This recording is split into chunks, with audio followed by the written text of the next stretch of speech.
देखो सच बताऊं तो आई डोंट रियली फॉलो समय राणा और मैंने आज तक कोई भी लेटेंट का एपिसोड नहीं देखा है। I only know about him through memes and short clips जो अक्सर हम रील्स वगैरह में देखते हैं। पर पिछले कुछ दिनों से you can not just ignore his existence because उसको लेके लिटरली नेशनल डिबेट हो चुकी है।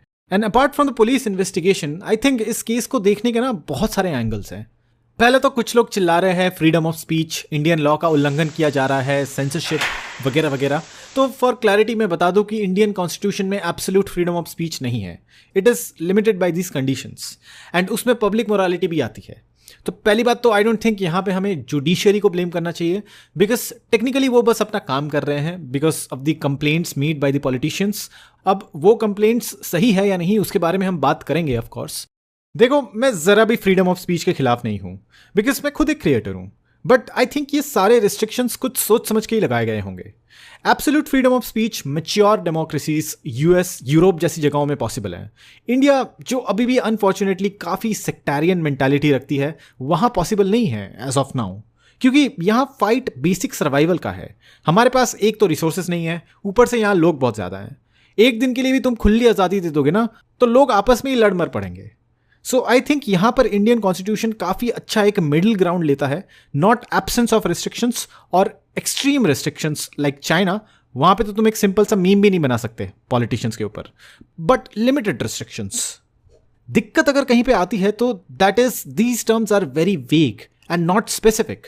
जैसे अगर तुमको इंडिया में इमरजेंसी डिक्लेयर करनी है तो बहुत ही स्पेसिफिक टर्म्स मेंशन्ड है, internal armed rebellion and external attack. But freedom of speech पे रिस्ट्रिक्शंस वाले जो कंडीशंस है ना उसको कोई भी गवर्नमेंट अपने हिसाब से इंटरप्रेट कर सकती है। This is the main issue. और इस कॉन्टेक्स्ट में देखा जाए तो डार्क ह्यूमर वाला जॉनरा बहुत ही नया है, एटलीस्ट मास ऑडियंस तक पहुंचे हुए तो इसको कुछ ही टाइम हुआ है बस। और ये पहली बार नहीं है, इससे पहले भी समय बहुत बार कॉल आउट हो चुका है because of its insensitive remarks. तो मेरा पॉइंट यहाँ पे ये है कि मैं समय के स्टेटमेंट से एग्री नहीं करता।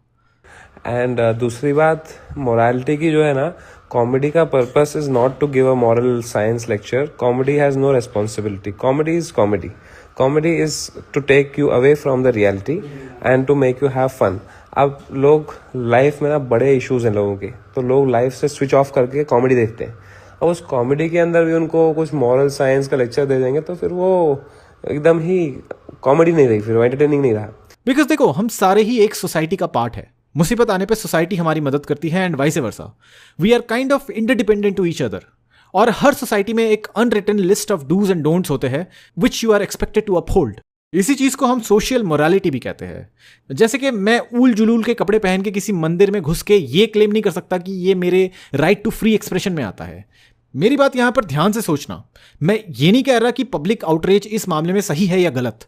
मैं बस इतना कह रहा हूं कि अगर तुमने कोई चीज विलिंगली पब्लिक डोमेन में डाली है तो तुम उससे हाथ नहीं धो सकते कि मेरा काम तो ये नहीं है, मेरा काम तो कॉमेडी करना है। अगर तुम्हारे किसी वीडियो से या तुम्हारे किसी स्टेटमेंट से कोई भी इंपैक्ट पड़ रहा है तो you are completely responsible for that. मैं यहां थोड़ा सॉल्टी होने वाला हूं, I am sorry about that in advance. ये बस मेरा नजरिया है इस इशू को देखने का।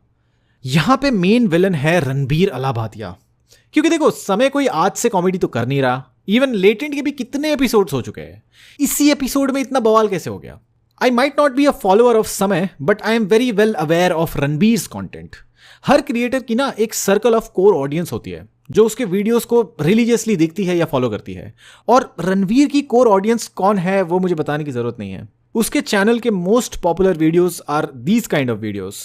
मैं ऐसा नहीं कह रहा कि उसने कोई अच्छे पॉडकास्ट्स रिकॉर्ड नहीं करे, but he is extremely cunning. He does all this because but this ये सीधा तुम्हारे मेंटल कैपेबिलिटी को ही करप्ट करता है। और इसी वजह से तुम देखना, this is the only generation, ये पहली ऐसी जनरेशन है जो अपने माँ बाप से ज्यादा अंधविश्वासी है। तुम कोई रिग्रेसिव प्रैक्टिस जो वक्त के साथ रिलीजन में आ गई थी और उसे छोड़ के वक्त के साथ आगे बढ़ जाना ही सही है, ये बात प्यार से अपने माँ बाप को या इवन अपने दादा दादी को भी समझाओगे ना तो एक पॉइंट पे उनको भी समझ में आ जाएगा कि हाँ यार बात तो सही कह रहा है वैसे ये।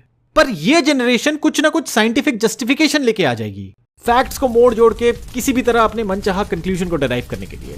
देखो मैं इतना सब कुछ जो बोल रहा हूं ना, मुझे रिलीजियस लोगों से कोई दिक्कत नहीं है। इनफैक्ट मैं सच बताऊं तो मैं खुद इतना रिलीजियस नहीं हूं, बट कोई सच्ची में रिलीजियस होता है ना, बस रील्स और कंटेंट के लिए नहीं। मैं एक्चुअली इज्जत करता हूं उन लोगों की कि चलो ठीक है फिलोसॉफिकल डिफरेंसेस हो सकते हैं पर कम से कम बंदा ऑनेस्ट तो है अपने आप से, इस पे भरोसा किया जा सकता है।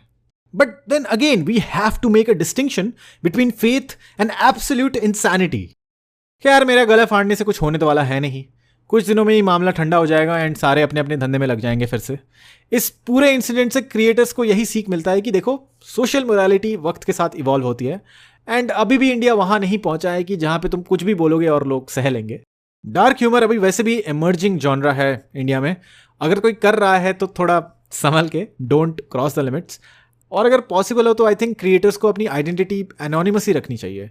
मैं ऐसा नहीं कह रहा कि सारे ही मेरे तरह स्क्रीन के पीछे छुप के एनिमेशन करने लग जाओ, पर यूट्यूबर्स ना बहुत बार ओवर शेयर कर देते हैं अपने घर बार, फैमिली, बच्चे।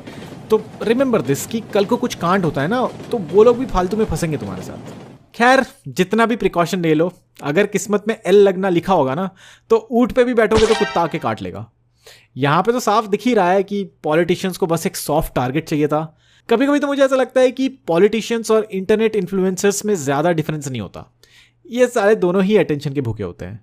आई गेस इस चीज़ पे ऑलरेडी बहुत कंटेंट बन चुका है and this was yet another my view of this controversy and that is it for this video. Bye bye.